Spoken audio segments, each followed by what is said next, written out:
final countdown. What is up, everyone? JAYBONE here for Smash This Podcast. Hey, it has been a minute. Yeah, I didn't do anything over the weekend. I explained why over on TNI. If you didn't hear, I'll just give you the abbreviated version of it. I just needed to take a break. I just needed a couple days off. We had some family stuff come up, and so just a combination of the both. So took a couple days off because, like I said, usually when I'm not doing TNI, I'm on here. But yeah, just had to take a break because I don't know when the last time I actually took a break was. So there you have it. So we're here. We're catching up from the weekend. We're going to cover a little bit of the ladies from AEW.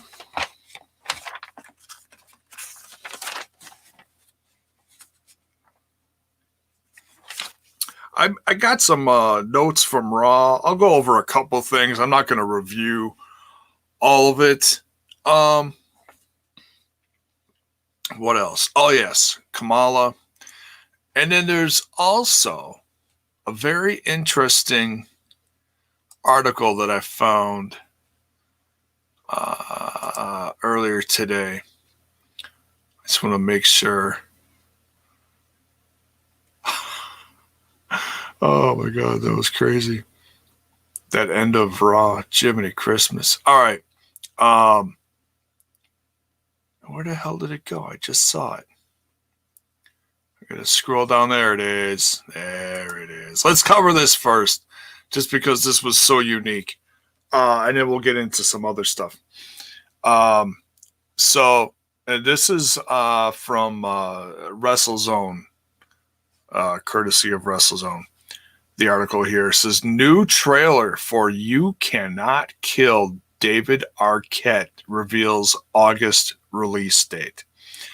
And then a little article following here. You guys can read this whenever you like, but the trailer, oh my God, folks, this trailer. I'm not going to show it on here because I probably get, in trouble because it's his content and whoever he worked with, it's their content. So you're not going to see that. But the trailer's great. When you have time, please go check out this trailer for You Cannot Kill David Arquette. This really looks amazing. This basically covers everything he went through in the last 2 years when he returned to the wrestling business, whether it was be indie or whatever he did a bunch of different stuff, even had a death match for Jiminy Christmas. And I really didn't, I heard a lot of headlines and stuff when he was doing stuff, but I didn't really see a lot of what he did. But I was always very curious as to, whoa, he's back. Because like my wife watches Wendy Williams, and they show the clip when he's on Wendy Williams, and he announces his return to wrestling. And I was actually watching that, and I was like, what the hell?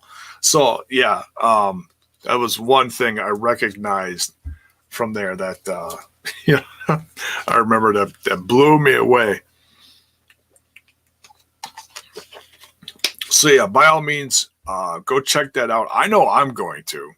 I mean, opinions aside of what he did 20 years ago, but a lot of this has to do with what happened 20 years ago.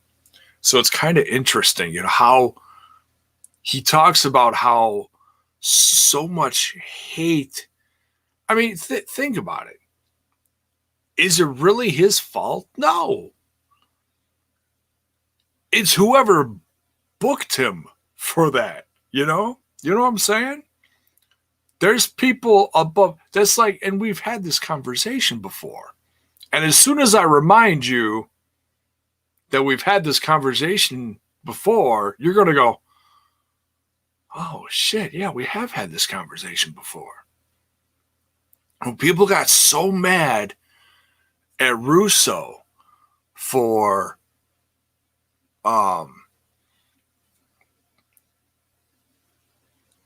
like the brawl for all and shit like that. Why are you going to be mad at him? It's not Russo's company. But Russo may have come up with some wacky ass concepts. But who's running the show? Right? So why are people going to be angry at David Arquette? I don't understand that.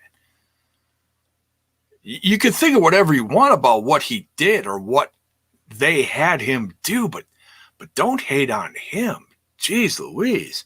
I mean, he's just a piece in the a cog in the machine, or whatever the hell they say, you know. So yeah, very interesting. I'm probably gonna review it on here too, because I'm dying to see this. Plus, I want to see clips from the death match. Not that I want to see him hurt, but I heard about it, and I know a lot of other people did too. Let's say hello to a few people in here. William Connor, the final countdown. HD, what is up? Terrence Sullivan. We don't need a burnout JAYBONE. I needed a nap after work, right? Let's not completely burn out Jay. Senor JAYBONE, good to see you tonight. Thank you. So damn sad that Kamala, a.k.a. James Harris, died from COVID. Well, there's a couple different things going on. We'll get to that in just a minute. Let me just continue to say hi to a couple people here. Zach's in here. Team Twitch, well, you're all over the place. Paul, what is up? Auntie is sleeping, or she had just woken up. She fell asleep through about 99% of Raw. So she took about a 3-hour nap. Now she's up. Hopefully she gets some more sleep tonight, because she didn't get too much last night. Neither did I, for that matter. Hey, yo, Styles is in the house. What is up, dude? Hope you're starting off your week well. I believe David Arquette was ever WCW World Heavyweight Champion. Thanks a lot, Vince Russo. Well, not really. Yeah, I hear you. My wife watches Wendy Williams. I just happen to be there too. I hear you. Spoke on the wheel. Okay, there's cog in the machine, spoke on the wheel. There you go. Just a spoke on the wheel. All right. Deputy Dewey for life. Was that his name in the Scream movie? Deputy Dewey? I heard they're coming out with a reboot or something, or I think they're getting old characters back together. What's also interesting, especially about the trailer, is his it's a Scream, baby. I didn't realize he was divorced. I thought he was still with Courtney Cox, but they were together for 14 years. They're divorced, but Courtney Cox is in the movie. I guess they're still close. They still communicate, talk, whatever. But that's in this movie, this documentary. So that's interesting too. She talks about his just how everything's affected him, anxiety and everything. And I was like, wow, you don't think about people in Hollywood getting that stuff because you put them like up on a pedestal, I'm just saying not necessarily him. I'm just saying actors and actresses and whatever, So it's interesting. They divorced 6 years ago. Yeah. Crazy. Didn't know that. So yeah, go check that out. You cannot kill David Arquette. It's here we go. Okay, so here's his first days. Traditional theater stateside are still shuttered, so the movie will premiere at drive-in establishments on August 21st. I gotta see if there's any open drive-ins around here even. I think there's like one county over, and that's it, for releasing digital and on demand on August 28th. All right, so I'm assuming like Amazon or something like that, or Google or whatever. So, all right, cool. There you go, folks. Now, we move on to, you know what? Let's talk about Kamala, and then we'll go to we'll turn it over to the ladies of AEW. Kamala, yeah, and we talked a little bit about this last night, but and I did myself a favor, and I went to a website just to see, like, you know, what years he was around wrestling, and specifically WWF. And you see some of the people he faced, and you instantly see those classic faces, and it just takes you back to a different time in wrestling. And I tell you, sometimes I wish I could go back, not necessarily be a little kid again, but just a simpler time in wrestling. I mean, no social media, no BS. There was, you know, kayfabe was still real in a sense, you know, for many people. Millions of fans worldwide, you know, kayfabe was still real. Now it's gone, or mostly gone. But yeah, you know, he was in there in the early '80s. In fact, I think he was one of the first feuds against Hogan in his title reign. He had such a long title reign in the 80s, you know. He faced, now this is actually before Hulkamania. I saw he had a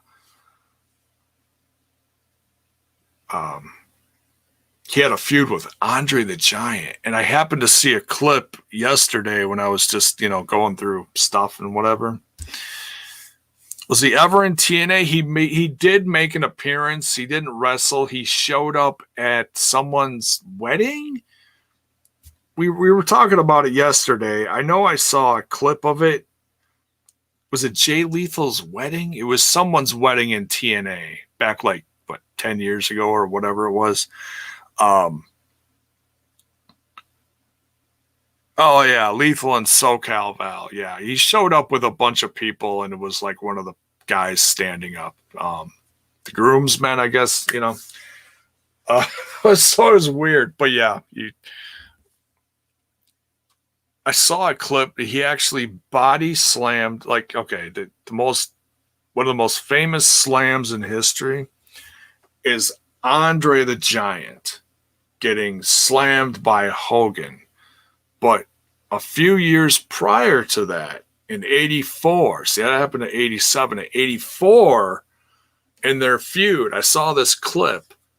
Kamala is one of the few other people that actually slammed Andre. And when you look at Kamala, you don't think of him being a very athletic person. Now, of course, it takes two to tango, you know, to choreograph a match together, you know, in theory, on paper. So obviously there's something to that, but man, you still got to have the strength to, man. So, I mean, so you got to give him something for that. I know not a lot of people give Kamala credit for being a tremendous wrestler, and for the gimmick he had, the persona he portrayed to the audience, you don't need a 5-star skill set. You don't. And it's one of those gimmicks that you would never find again. Actually, you know, I said this yesterday, but then I was reminded last night on the podcast, that Congo Kong was probably inspired by Kamala. So I have to correct myself. And Congo Kong was around for a long time. He's been in the industry for like 20-ish years. And I didn't realize that. Like when I was watching TNA Impact, a few years back, in that weird transition period, he was one of the monsters they brought in. And it was managed by Jimmy Jacobs. And I was like, wow, what a monster, what a beast. Had no clue how long he'd been around or whatever. But now that I think about it, yeah, he had to have been inspired by big guys like Kamala, So yeah, to correct my statement that you can't see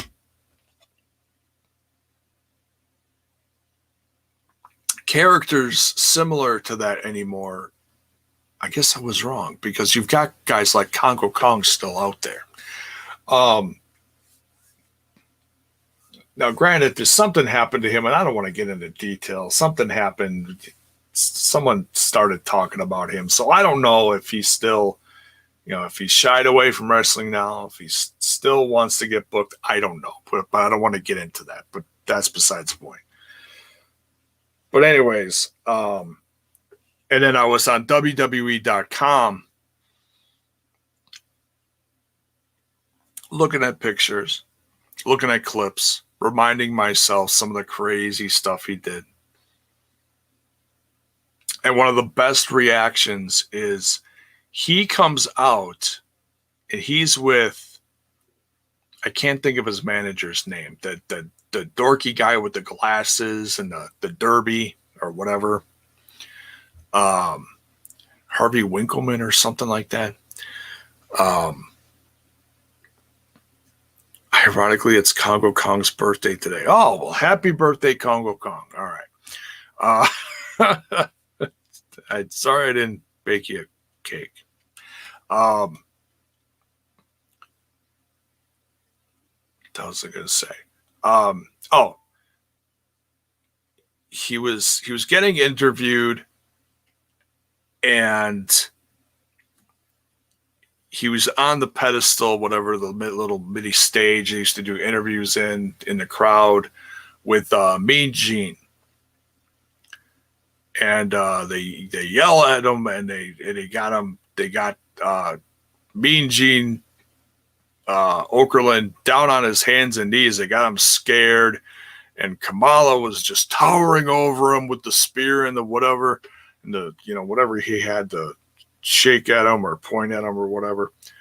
And they do a close-up of a little girl in the crowd nearby, and she just has tears. She is just sobbing, covering her eyes, covering her face, like she can't stop looking at him, but she's terrified. And then like the parent off camera, covers her or comforts her, touches her head, whatever. And it's just, man, there's just so few times nowadays that you see stuff like that, especially with no crowds around today. You get zero reaction, with the exception of a couple brands have a couple people floating around out there. But yeah, that reaction is priceless when you see a little kid in the audience and they're just, and back a couple months ago when I was talking about the whole Undertaker special, and they showed the debut and they showed the kids in the audience looking at the Undertaker like,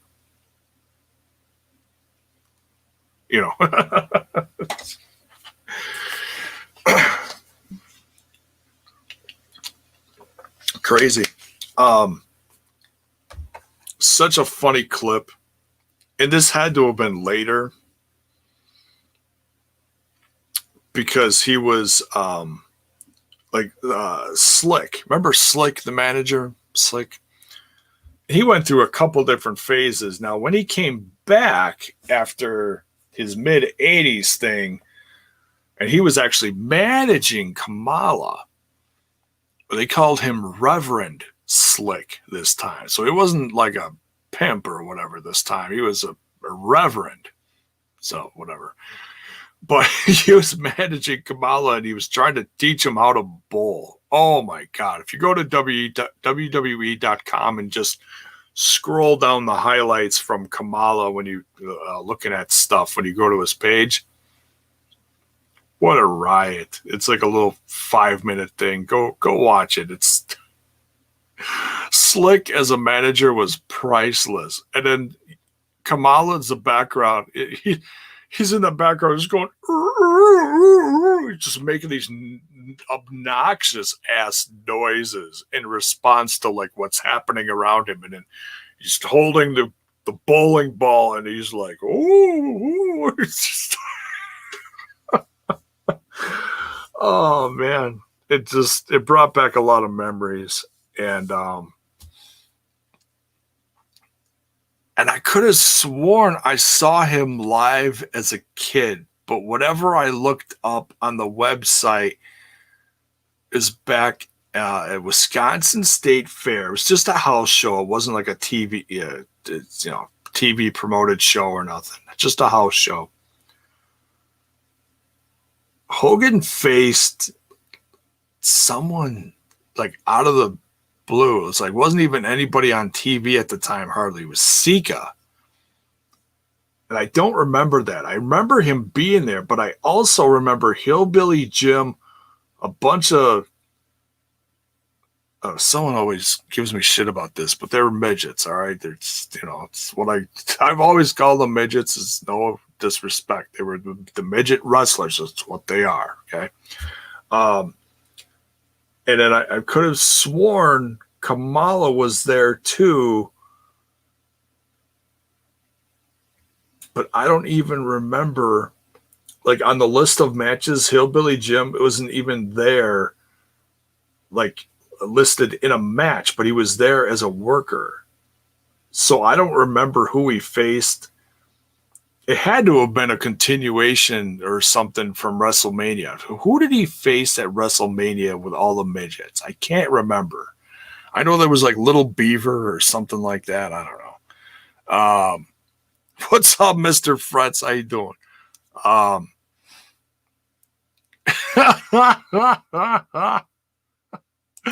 Now I want to listen to Jive Soul, bro. Dude, that is one of the best classic themes ever. A Jive Soul, bro. A Jive Soul, bro. Oh man, you hear stuff like that so much as a kid, and it just ingrains into your skull. Oh man, that's Spade. Hello, how's it going, man? The blooper reel with Mean Gene and Kamala were great. Hey, Bill's Boy says Kamala's last match was August 15th, 2010 at Juggalo Championship Wrestling, with the Weed Man defeating the Haters, Paulie and Vito Tomaselli. Oh, all right. I saw something else.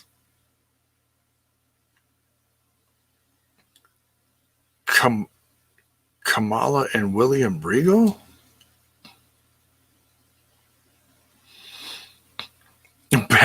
Basil's here on Wednesday nights for the AEW reviews. He'll be back this Wednesday. you like a Basil? I like a Basil. It's nice to bounce stuff off of. I get lonely on here. No, I'm a fan of his other stuff he does with Trent from TNI. They got the backstage podcast or Backstage Boys, whatever, the production stuff. No, what's this? No hanky panky at the drive-in, dude. That's all I used to do back in the day.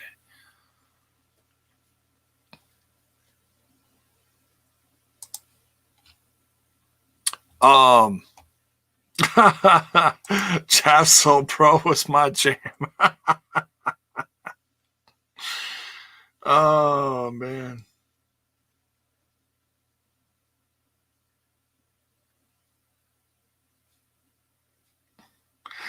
Yeah, I wish he was in there too, and I know he was one of the guys that even talked to his fans publicly about, please talk to him about getting me in the Hall of Fame. He loved what he did, and he wanted a night to celebrate it. And now he's gone. Yeah. He's been trying to get in for years. And he had so many health issues and couldn't get around, and they just ignored his ass. And they didn't even talk about him. I mean, I fast forwarded through a couple segments tonight. So correct me if I'm wrong, but they put up a thing with no highlight reel. No mention, nothing. It's like, wow, really? See, it's upsetting. That's what they do to their legends now. They're just, whatever. They don't give a shit. It's crazy.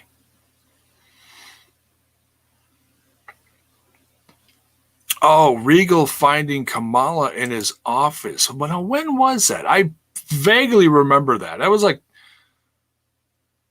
that like a Legends night? They brought back a bunch of Legends or something, and he was just in the back when William Regal was manager or something. I'm trying to remember. I vaguely remember that.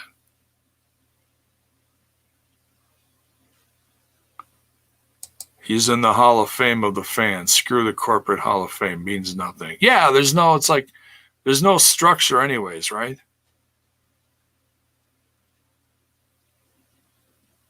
Gimmick Battle Royal. Oh, 2001. Okay.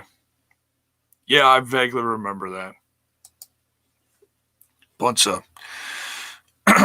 Mania 17. Holy cow, that goes back a bit. We've had, 17 of them since? Pretty much. Something like that. My math is horrible. All right. All right, so we talked about, so rest in peace, Kamala. We're going to miss you. Some great memories. Excuse me. Damn.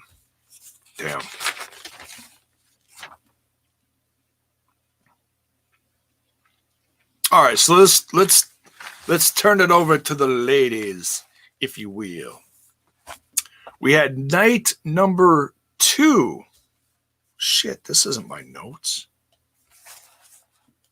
Give me a second, guys. I know I just wrote them down. I wrote them down on some blank page that I hadn't used not that long ago. There it is. Found it. We're organized, folks. We got this. All right, so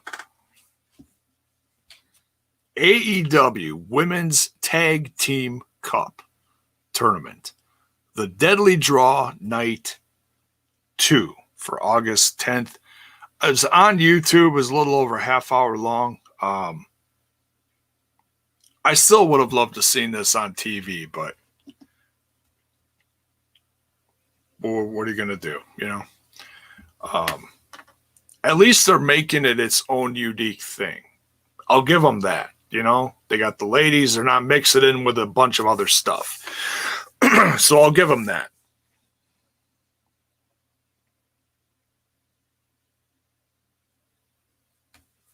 It'd be what? It would be perfect if you just started talking about Sex Ferguson and Chad Too Bad again. Oh, no. Oh, goodness.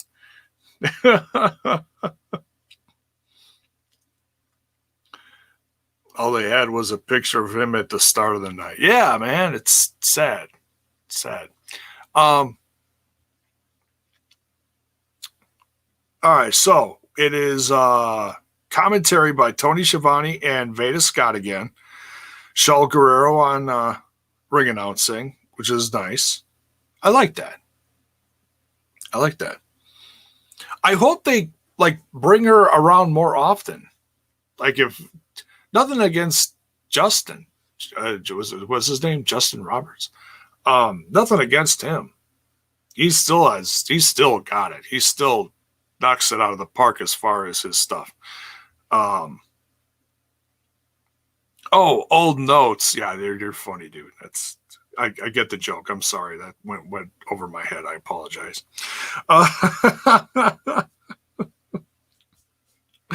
Oh God, I'm not the smartest guy in the room sometimes, but I sure have fun pretending it, don't I? All right, so we got this is another part of round one in the bracket. The quarterfinals, if you will. Round one, we got Leva Bates and Rach Chanel. She's from Paris. Now, she's been on AEW Dark, if I'm not mistaken. I haven't seen her matches, but this was interesting. I was impressed. I dug the gimmick. You know, she comes out all hoity-toity, you know. But she has actually had some decent moves. Now, they faced Big Swole, and she got matched up with Lil Swole. Now, apparently they have a history, and I'm not familiar with it, so I'm sorry. I can't say nothing on it, but I did write this down. In 2019, Lil Swole was the Shimmer champion. And if you're not familiar, Shimmer is one of the bigger women indies. There's Shimmer, there's Shine, and there's Rise, and I'm sure there's a couple others, but those are like the main three off the top of my head that I can remember. So the Swoles are back together, folks. Big Swole and Little Swole. Now they win this one.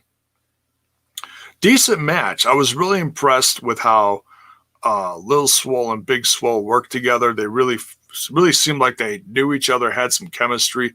Big Swole had to keep Lil I would call her little sister, but they're kind of like sisters. She had to keep Lil Swole in check here and there throughout the match and really be like, hey, you know, let's not get us DQ'd, you know, just get your shit together. So it's funny. But they came off with the win here. Leva Bates, haven't seen a match of hers in a while. It's nice to see how aggressive she got in this match. You forget how good she is. She's so busy being timid and all the whole thing, you know. So, but yeah, good little match. I liked it. Evilise is backstage and she picks the color, and Diamante picks the same one. So we have the tag team of Diamante and Evilise together. I think we kind of predicted that one, or at least someone did recently on one of my shows in the chat. And then Medusa is backstage again. Good to see her. And she tells Dasha, who's holding a mic, who's always backstage with interviews and stuff, who's also Tony's co-host on some of the weekly stuff that you see, you know, the YouTube specials. She picks a number and Rachel Ellering shows up. Now, I knew she was going to be on Dark this week. I did not realize that she was going to be on the tag team tournament until I started prepping for this. So that was nice to find out. So very excited about her. Haven't heard about anything official, but there's a lot of new faces lately in the women's division. Very similar to Impact Knockouts. Now, the Impact is signing a lot of their knockouts. Majority of the new girls have been signed. We've only heard about a few of these new faces actually getting signed to a, you know, actual long-term contract. So, the women's division is definitely evolving. I believe it's getting better. A lot of new faces. And the matches are decent. So as long as they're at least keeping it this level, I'm happy with it. Because you know it's only going to get better, right? You know, because some of them you just pay more attention to because you've seen them before. I love Evilise. I loved her. I mean, she's been other places, but I mostly recognize her from Lucha Underground. But I know she started out, a couple other places. She had a cup of coffee in Impact Wrestling. She was also part of that first horrible NXT group. The one before NXT is what it is now, and it was a horrible competition show, and then it became it was just bad, just so bad. She was in there back then.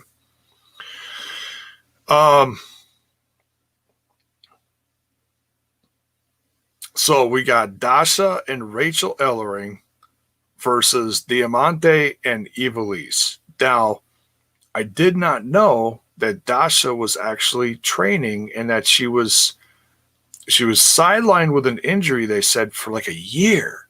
So this was her first match back. So as excited as I was to see her in the ring with someone who I was a fan of, like Rachel Ellering, I didn't really expect them to win unless Rachel Ellering carried the match. No offense to Dasha, I just didn't expect much. And she did okay. It wasn't like, 5-star match or nothing, but it was okay. Diamante and Ivelisse come off with the win here with the Destroyer.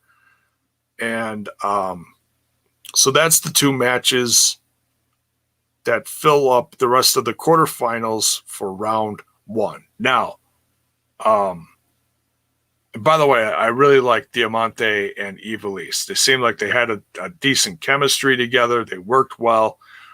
Their match together wasn't so great when I reviewed it, but their team up now of them and them being together seems much better. I like it.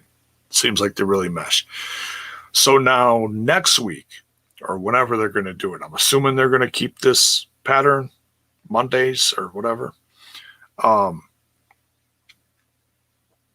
going to have Big Swole and Lil Swole facing off next week against the Nightmare Sisters in the semifinals.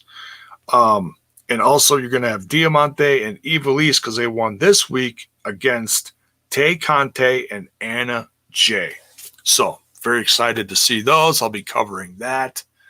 I don't know exactly when it's going to be. It's probably going to be Monday again, but we'll see. So that's it for that. What else was I going to cover? Oh, yeah. I can cover some of Raw. I'm not going to go over all this stuff. Just going to cover a couple bullet points.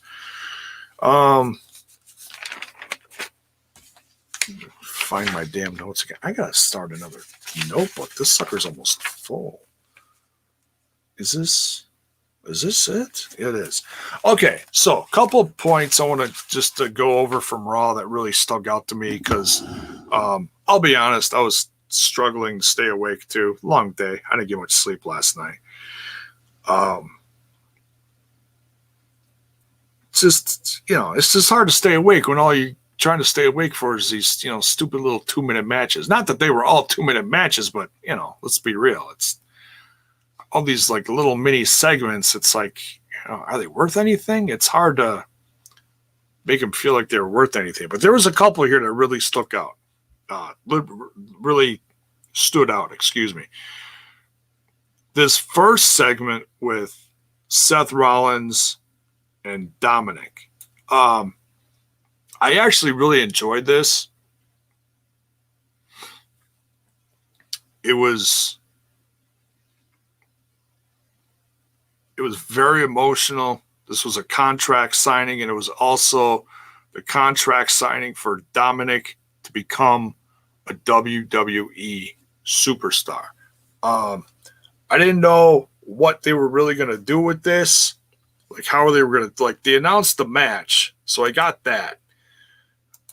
But, they're actually going to portray him as a WWE superstar. Is this a one-off? But it sounds like they're going to do more with him. So, I don't know. I don't know what the plan is. I don't know what kind of training he's had. I know he's had some training over the last handful of years because he even showed up in Lucha Underground, and that was a few years ago. defending his father's honor and stuff like that. He didn't have a match back then, but he did get a little physical with someone. I don't remember exactly what it was. So this contract signing, and it was they did it well in the sense that they didn't have Dominic do a lot of talking. They let Seth do all the talking, and then Samoa Joe chimed in, I guess you could say, on behalf of Dominic. And that was well done. I like how they did that. It took a lot of pressure off of Dominic. He could just stand there and look tough and look, well, he looked like a lot of different things. He looked tough. He also looked like he was shitting his pants in the ring, too. I mean, let's be honest. I mean, this is a huge moment for this kid. How old is he? She's like 18, 20. I don't even know. He's got to be really, really young.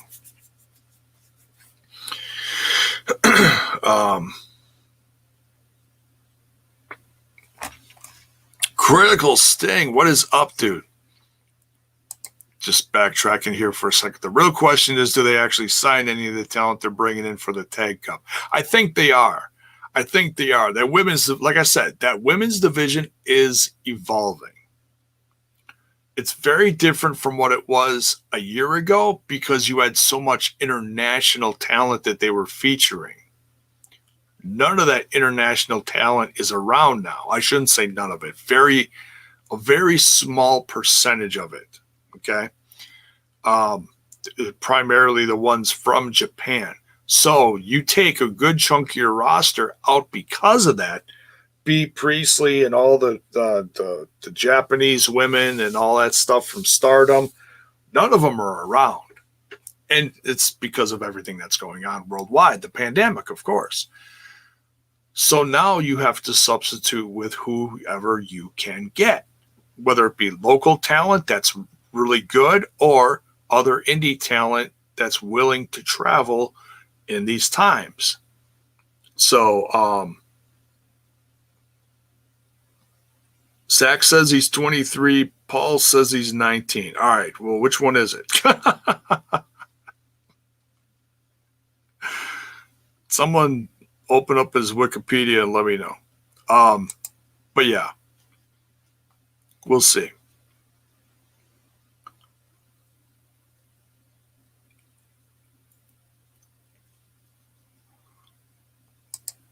William says when MJF was in the Indies, many pegged him as an EC3 knockoff who was the man at Impact at the time. The current vote for 2020 thing is a carbon copy of EC3 and 23 Star. Yeah, it is, but it's different. I mean, and I've talked about that before. It's like you have seen a lot of political stuff over the years.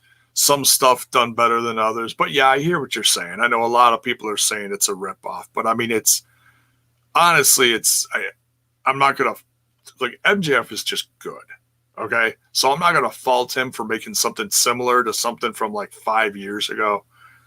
You know, I'm not going to hate on him for it. But yes, I do hear you. Mr. Fred says 23. Okay, I thought it was. Bell's Boy says 23 too. Okay. Trained by Jay Lethal, Lance Storm, and his father. Oh, wow. Interesting. Very, very interesting.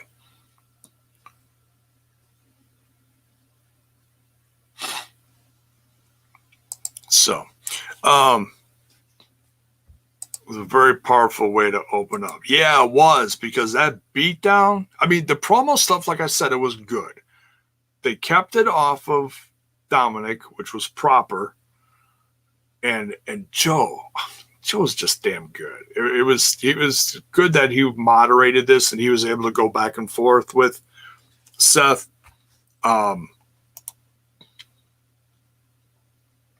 And then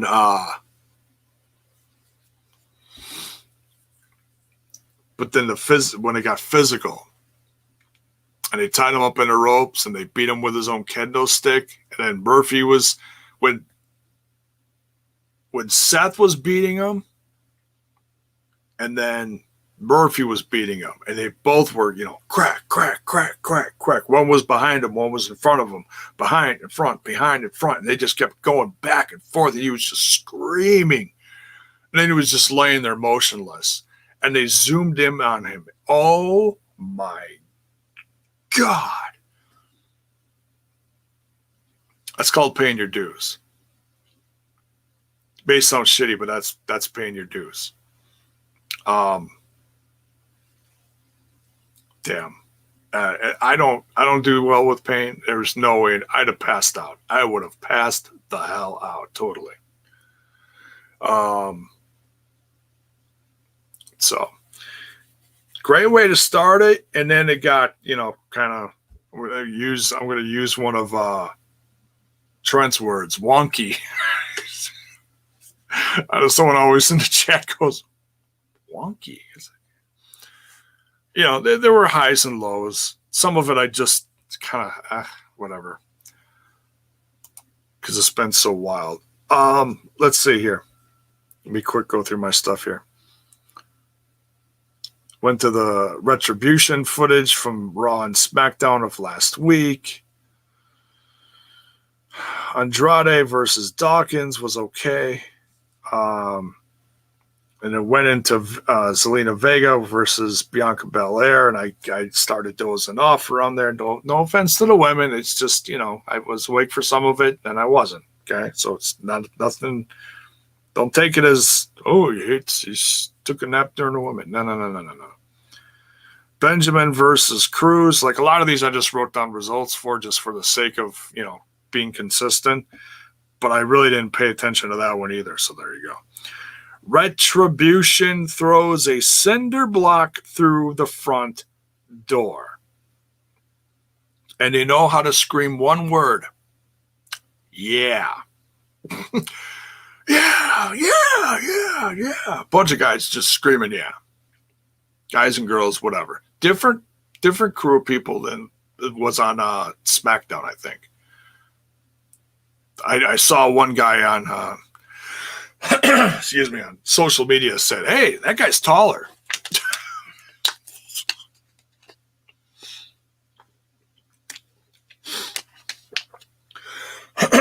Oh, man. Voice is shot to shit tonight. I don't know why. I think it's my reflux. But anyways.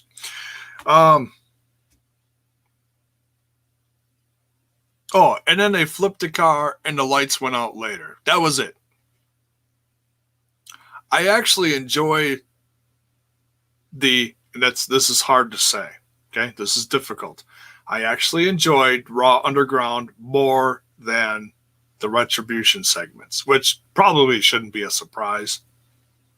But I was expecting something more than what we saw tonight from Retribution. We saw a cinder block get thrown through the door.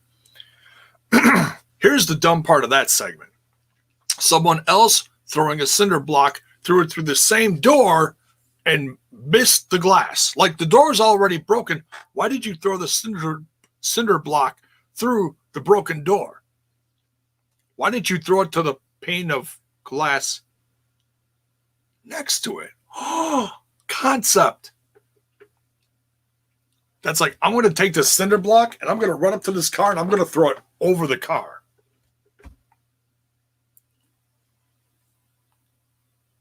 Did that do anything? No. Other than, probably broke my back in the process and trying to heave a cinder block over a car. Was not very impressive, was it? Same thing. But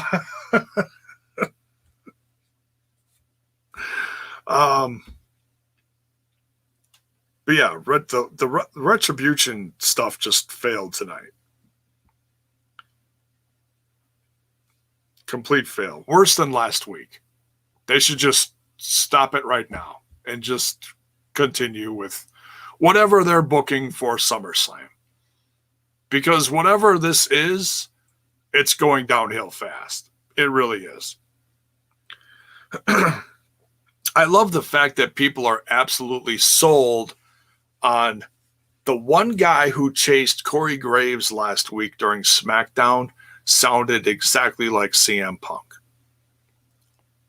I would say he sounded similar, But when the camera's doing this and they're running and you're trying to listen, it sounds like about 50 different people. One of them slightly close to CM Punk. He's not involved. He's not there. If he shows up later down the line as a surprise, lovely. But that, no.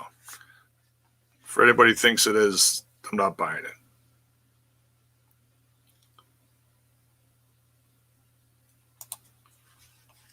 Bell's Boy with some breaking news. Breaking news, JAYBONE. Ring of Honor has plans to resume production on August 22nd and 23rd from their home base in Baltimore, Maryland. Wow. Ring of Honor will be utilizing a similar strategy to the NBA and NHL, implementing a bubble where talent and staff will only be permitted to certain places within a predetermined radius. Good luck, because that's not working in sports right now. It's working for some, but it's not working in others. But, I mean, it makes sense. The concept makes sense. So, we'll see. Basically similar to everyone else. They don't want to say, oh, we're going to do stuff like the WWE or Impact Wrestling or AEW. We get it. Those other guys. Shh, don't mention their names. Don't mention their names. Oh, okay. Well, no, that's great news, though. I'm very curious to see what they come forward with. Are they going to try to, like, just a complete fresh? I think they should just do a complete fresh jump start. Obviously, they're not going to have everybody available there. It'll be interesting to see what happens. I'm very curious. I might even review it on here. And I haven't talked about Ring of Honor in a long time. Long time. Wow.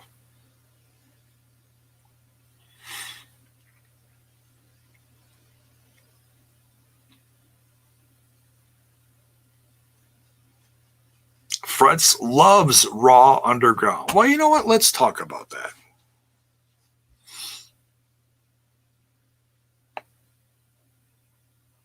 That's horrible news, Paul. I know the numbers just came out tonight. There was like over 500 new cases around here. It's horrible. We ain't beating it. We sure as hell ain't beating it.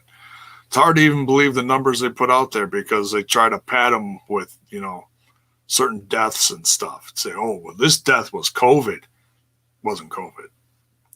So what the hell do you believe anymore? It's frustrating. I'm not saying it's not real, okay? Don't twist that. I'm not saying it's not real. I'm just saying it's very hard to believe any of the numbers out there. What do you believe anymore?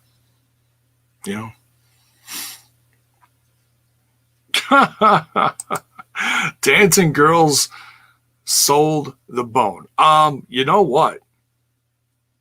They changed it this week. They changed it a lot. Well, I shouldn't say a lot.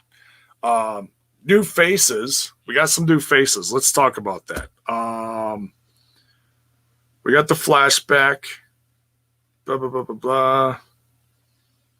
We're not going to talk about the ninjas. No, we're going to skip over that bullshit. Oh, Nikki. Okay, so Mickie James has some kind of announcement. She said she's going to see Natalya next week. So I guess Mickie James is coming back to the ring. That's good to know. Or at least I'm assuming that's her announcement. She said she'd see Natalya next week. I'm assuming that's what she means. But maybe she'll introduce someone new. I don't know. We'll have to wait and see.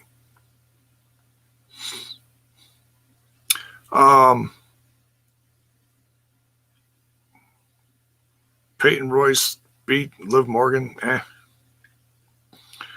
Okay, here we go. Raw Underground. There was a couple segments here. Riddick Moss clobbered Cal I think I got this right. Cal Bloom. Is that his right? The blonde hair guy? So Riddick Moss. Wow. Was he a maniac out there? He won. He screamed. He was on his knees, took a shirt, just ripped it open. What a beast. I mean, at least the people they're put on there, they're portraying them like they're sincerely badass. Like, I was really happy they had Ziggler out there. The guy's a legit grappler. You forget the guy's got grappling skills. Just because they book him shitty doesn't mean he doesn't have skills. The guy's got skills, and they showed it. Besides the fact that it was completely ripping off EC3's thing from when he, came back to wrestling a few weeks ago. Besides the fact, it would look cool. So Riddick Moss beat this guy. And these are all like 20-second segments, matches, whatever. Beat down, choke him out, kick him to the side. Next. So that's, in that sense, in the world of like MMA grappling, that's pretty real, because some of those end really quick depending on who's doing what, and that's what these look like. They look like, MMA fighting, only it's underground and Shane McMahon's running it. Let's see. Oh yeah, Asuka versus Bayley. Okay. And then the next Raw Underground segment here, we haven't seen this guy in a long time. Now, granted, I haven't watched NXT in a while, but I know he was part of the NXT roster, but now he's on Raw Underground. Arturo Ruas. Now, this dude looks like a legit badass. Absolute badass.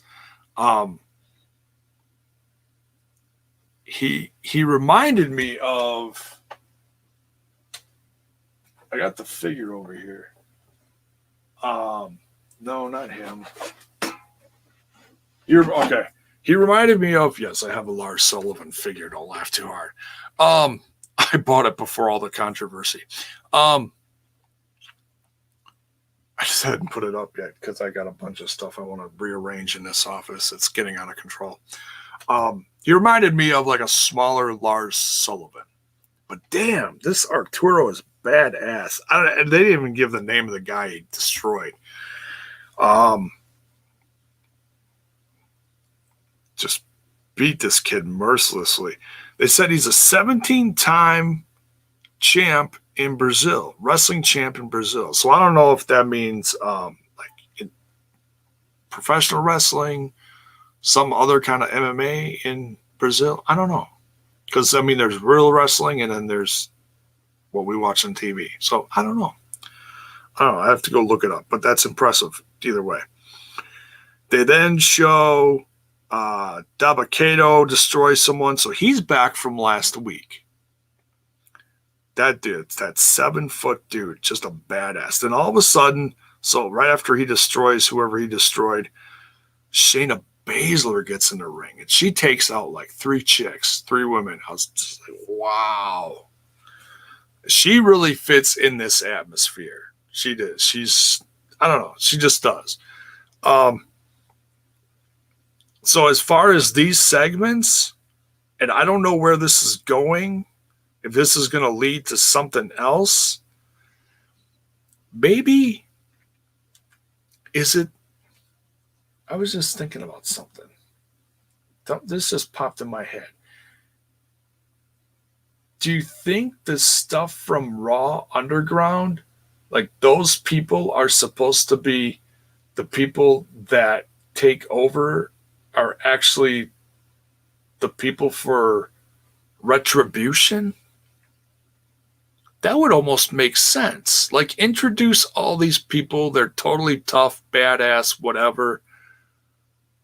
And this is what I talked about last week. What if you introduce them on, how they introduced Zeus in No Holds Barred.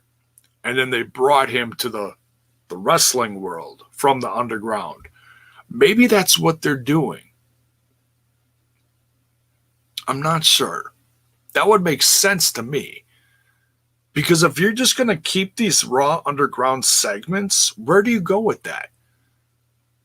You know, you show these guys for 20 seconds. Okay. How are you supposed to get behind someone you only see on TV for 20 seconds in a real fight? I'm using my quote fingers. It's, you know, not real, but it's real. I mean, they make it look like a legit MMA fight. They really do. It's very interesting. You know, these people have some kind of fighting skills or whatever.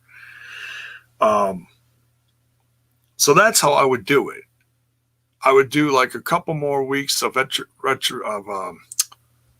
Raw Underground.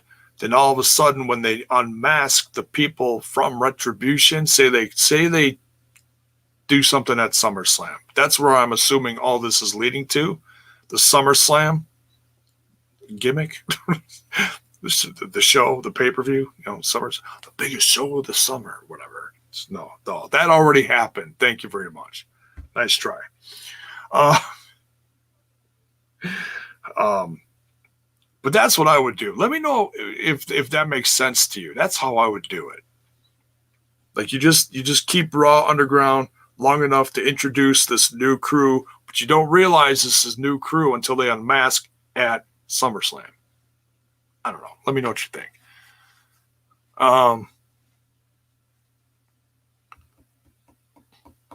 Imagine Gable out there. Dude, that'd be badass. I heard he turned heel on SmackDown, but I also heard SmackDown was like a really bad show, so I didn't feel like watching it.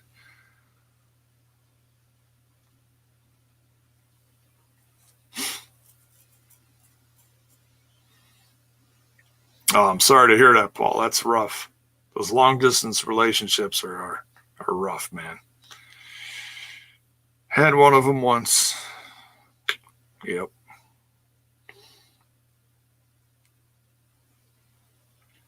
EC3 said, control the narrative, not copy it, right?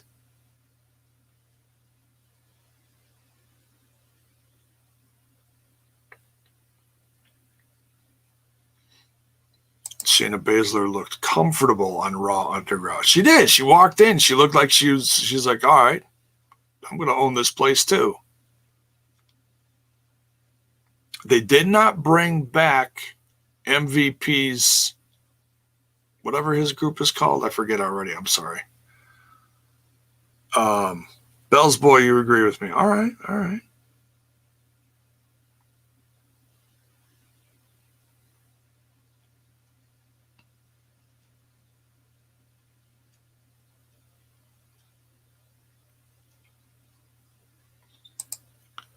Are not going to acknowledge the fact that Raw Underground is the new gritty third hour that they debuted for a month last year. Did they?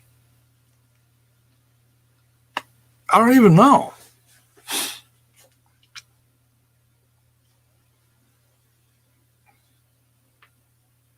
Couldn't even tell you. Hurt Business. Thank you.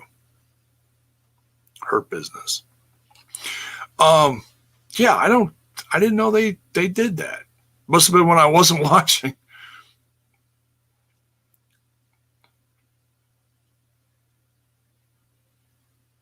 Must not have involved Shane, because I don't remember anything like that getting talked about. Or they did it so briefly and they killed it right away. I don't know. I have no idea. But anyways, so I will say this. I enjoyed these segments of Raw Underground more. I told you how I would book it. That's what makes sense in my little head.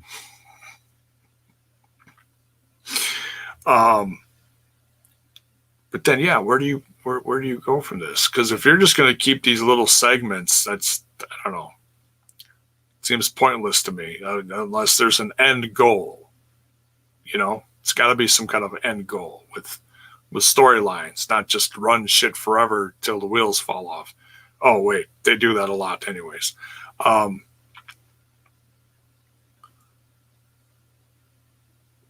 Don't blame you for not remembering.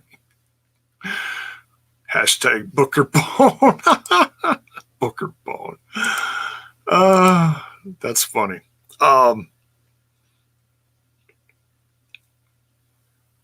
So they didn't have any dancers. That is the first thing I noticed. There were no dancers in the back. They did not bring the dancers this week to get into a cat fight. They listen. I'll give them this. They listened to the audience because they must have made enough noise and said, get rid of the dancers. That's a horrible way to present women in wrestling when you've got all these other women and all they want to do is wrestle on the show. And you're going to go back to 2002 TNA with the cage dancers. Now, we chuckle about that when we're reviewing them, on the Throwback Thursdays over on TNI. But we've also been very critical. There you go, critical sting. We've also been very critical of how they treat the women back then as well. They're very, very diva-ish, not a ton of wrestling, more catfight than anything.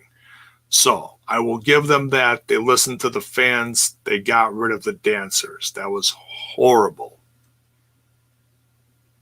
They kept it to the gritty fighting. So bravo on that. I'll give them that. So in that sense, I did enjoy it a little more this week. We'll have to see where this goes. I am curious.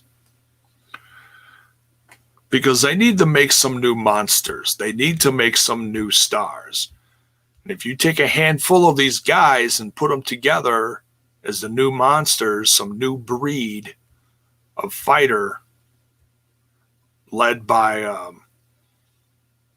don't know, who's gonna run it?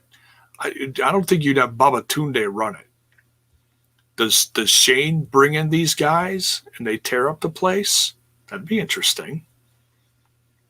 The manager, the ringleader, the new ringleader, and Babatunde. What's his name? I got it right here. Daba Kato. Excuse me. All these new names, damn. Daba Kato is the new monster, and then you got all these other guys surrounding him, kicking ass. Book it. That's how I do it. No dancers, back to the throwback. Critical? Yes. Wait until they have the 24/7 title defended on Raw Underground. Yeah, then it becomes 1,000% a joke. I'll only forgive them if they do something like this. R-Truth walks in, looks around, everybody stops, record scratch, everyone stops, looks at him. He looks around and goes, my bad, and leaves. And that's it. That's it. He doesn't lose his title because that would just be some hokey shit. Keep that like running around the back of the building. They're actually trying to like make it legit now. Like, oh, we're going to actually book matches now for this. No, stop that shit. Keep it to what we just saw it. They lost the match and what's this?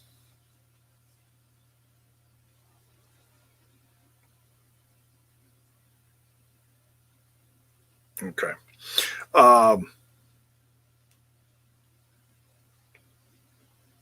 Sorry, I should have silenced this. Yeah, I saw that tweet from Shamrock saying, hey,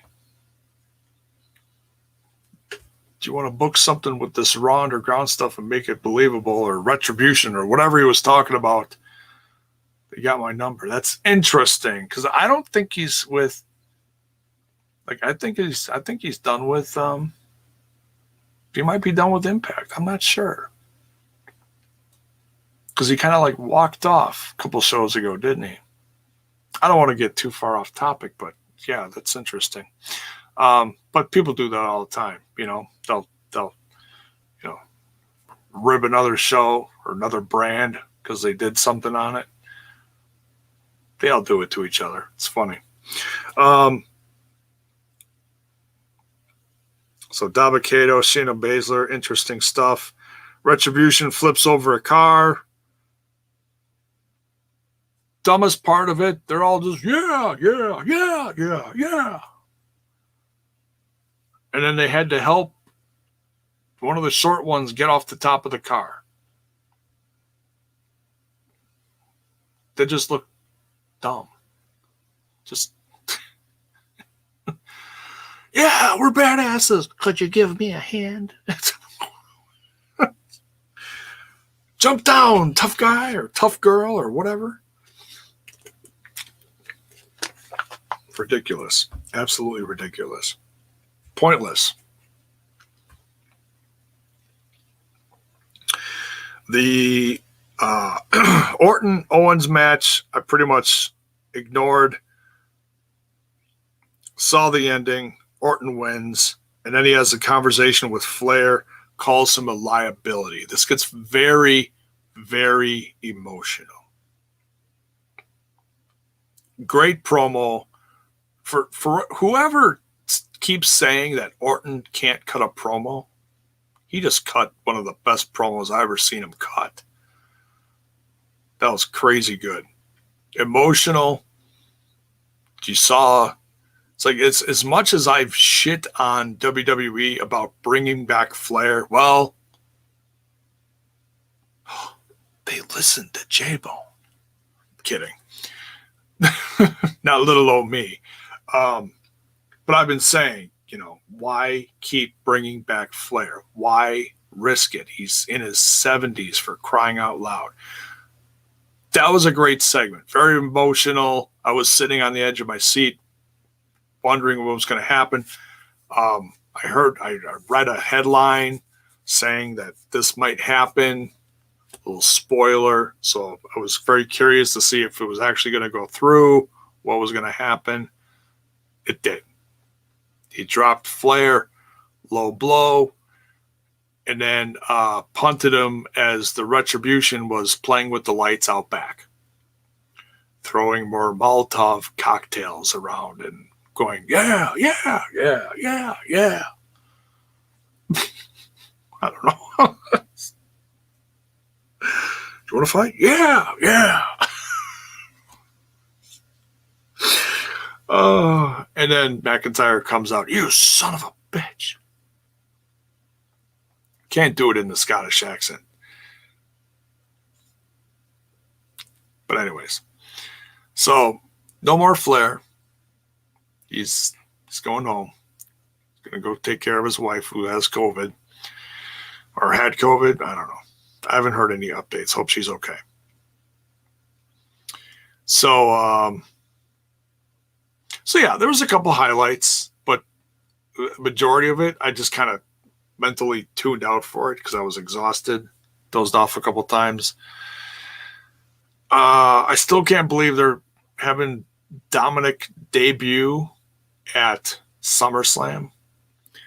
Now, as much as people shit on Rollins and say he's unsafe, honestly, there's not too many people I would stick Dominic in the ring with for a debut match on a Big Four pay-per-view of the year. Seth Rollins would be on that very short list of mine. And I'd love to hear your opinions too. If you wouldn't do it with Seth, who would you have this with? I think another person you could say is someone like Randy Orton. A few others.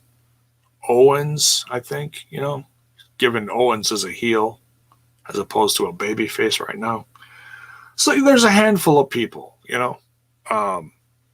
So I am. Look, it's an exhibition. It's a one-off. I doubt this is going to go any further than SummerSlam. Other than, hey, Ray popped his eye back in or something. I don't know. Maybe it is a one-off. Maybe he's not really going to stick around and he just wanted to get this experience and say he had a match in the WWE and he's going to go home and take care of his one-eye pop or something. I don't know. I don't know. I try not to overthink this. But I I am very curious to see how this is going to go down. I know I'm not the only one. It's just crazy because you remember the promo from, is it 10 years ago? No, it can't be 10 years ago.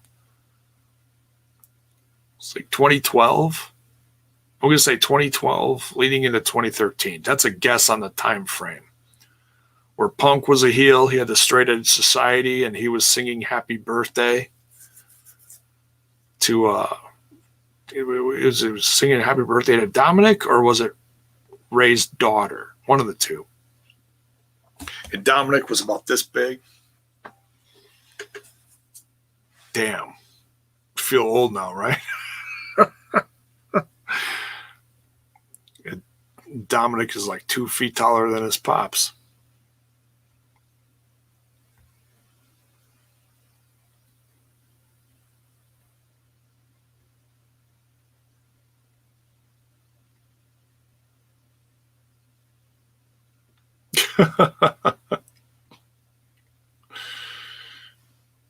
Bell's Boy says Ric Flair had no business being there. Shame on Mr. McMahon. Sorry, my opinion. Don't be sorry. It's all good. No, I agree. I mean, the promo was great. I don't want him there, though. You know? I hear you. Popeye? Oh, my God. That's horrible.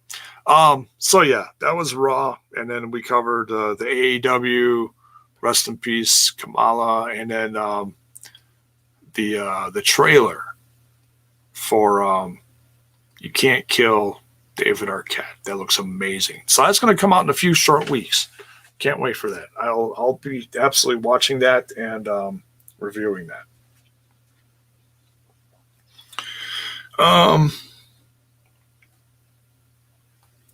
Unless there's anything else, if anybody's got some quick questions, I'll go till about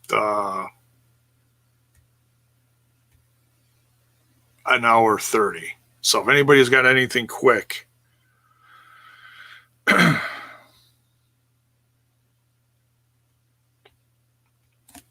Paul says it was back in 05. Was it that far back? I didn't think he was even.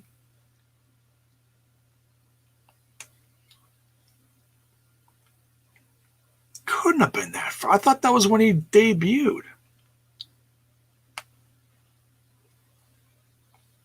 I don't know.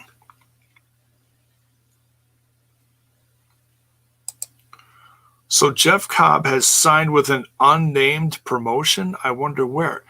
He said publicly like a month ago that he re-signed with Ring of Honor. I saw the conversation. He had a conversation with Bison because Bison said something. Bison from TNI, TNI UK said something about. I'd love to see Jeff Cobb, and it was like one or two other names listed in this wrestling thread, and tagged Jeff Cobb in it and said, "No, I'm signed." So I'm assuming it's Ring of Honor.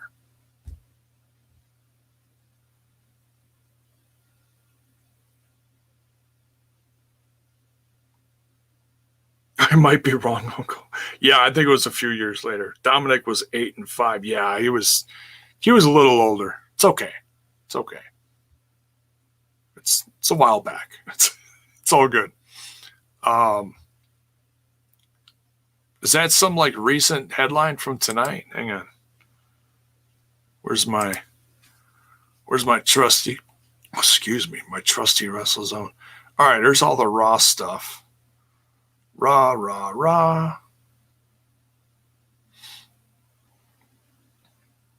NWA and United. I'm also very curious to see what's going on with the NWA. They're coming back too.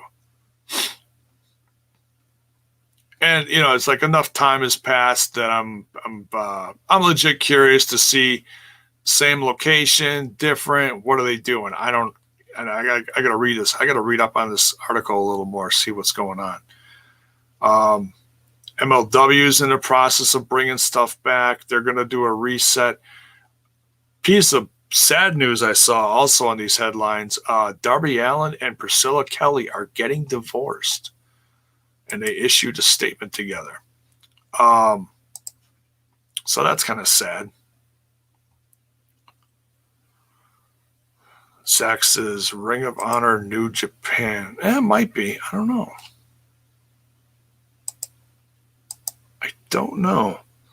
But yeah, if anybody saw the head, was it something he said on Twitter? I don't know. Ring of Honor returns to pay-per-view next month with Best of Death Before Dishonor special. They're back, ... kind of. Okay.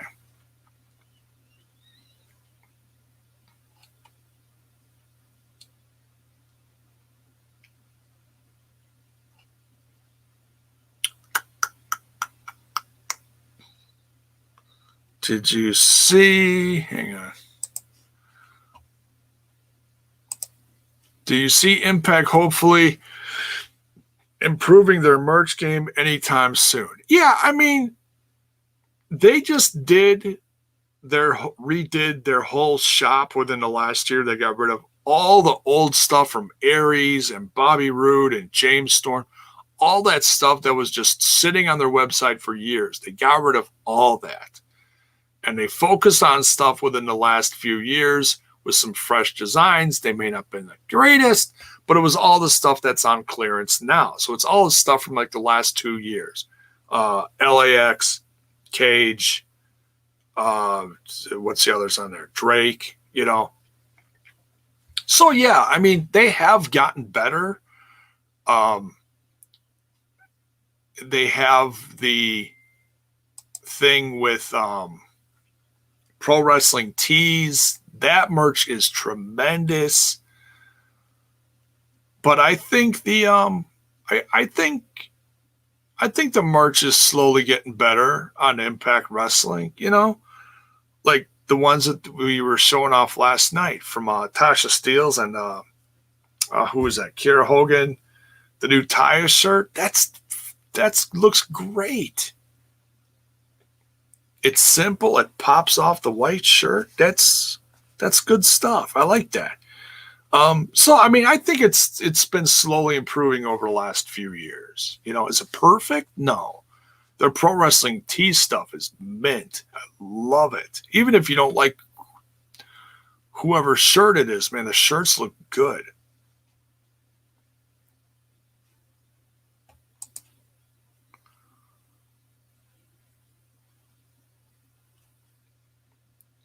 I saw new Rascals and Shamrock shirts. Oh, I'm going to have to check that out. NWA, and I'm assuming that's something.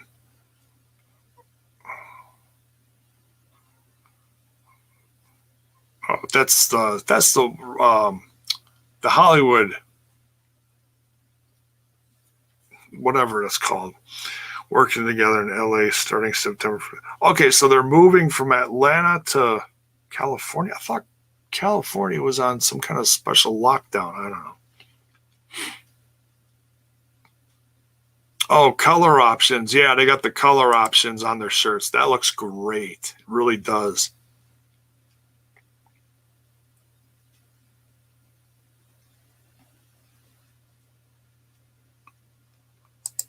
Ring of Honor plans to scale down their roster for the upcoming tapings, bringing in talent early to sequester prior to producing events. Yeah, that makes sense. Championship. Thank you. I couldn't think what the initials stood for. Championship Wrestling from Hollywood. Thank you. I've watched it before. It's late. It's late. Now, why is Beer Money listed as the first shirt under New Impact gear in the Euro store? They have... Oh, my God. The Euro store has different merch than the U.S. I don't know why. I don't understand why. But they do have... Oh, my God. I need something. else to clean my glasses off with. Dear God.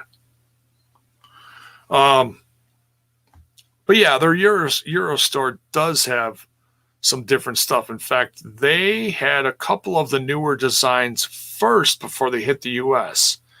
Some of the newer retro designs, like I think the paparazzi was on there first, if I'm not mistaken. I could be wrong, but a couple of those ones. Team Canada, I think, was on there first.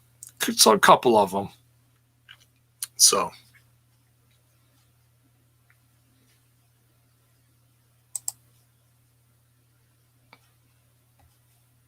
I will buy my first Impact shirt soon. Awesome.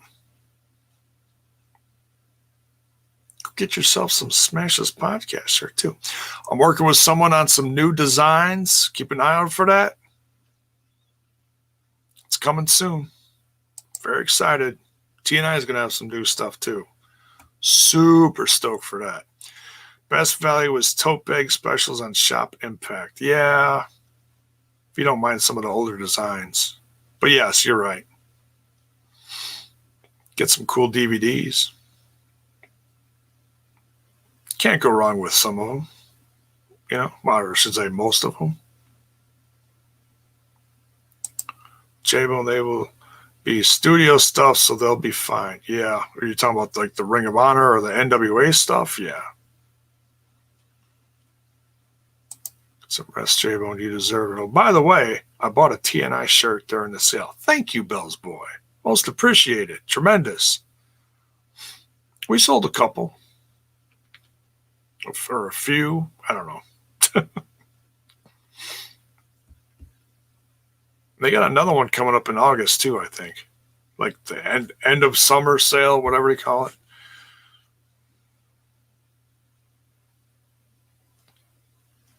Love the Impact shirt on the Pro Wrestling Crate. Yeah, that was a really good one. I'll be wearing that probably Tuesday or something. Got my RVD shirt clean too. Those shirts are slick. That Pro Wrestling Crate was awesome. Really cool.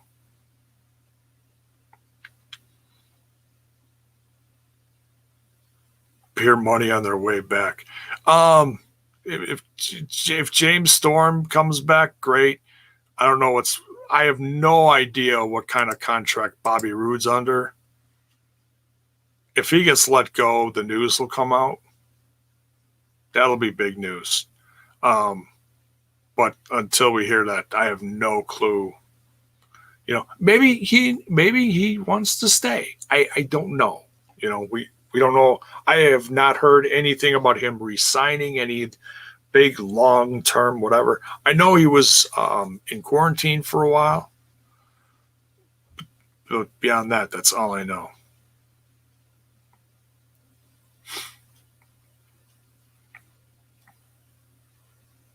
Will buy my second TNI shirt and some Smash This Podcast stuff within 2 weeks. Beautiful.